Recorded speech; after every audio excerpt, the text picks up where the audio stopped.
বেঈমান মানুষের থেকে দূরে থাকার জন্য ৫টি পরামর্শ। মানুষের কথার চেয়ে কাজকে গুরুত্ব দাও।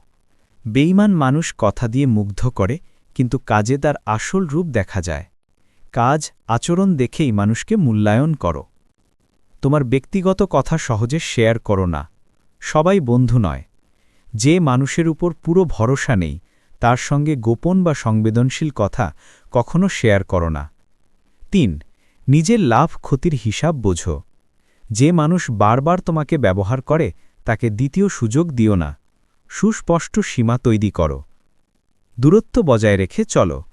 বেঈমান মানুষকে পুরোপুরি জীবনে আনতে যেও না।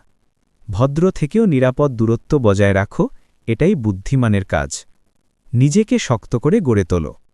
যত শক্ত, আত্মবিশ্বাসী ও স্থির মনের হবে, বেঈমান মানুষ তত কম তোমাকে প্রভাবিত করতে পারবে। নিজের মানসিক শক্তি বাড়ানোই সবচেয়ে বড় সুরক্ষা।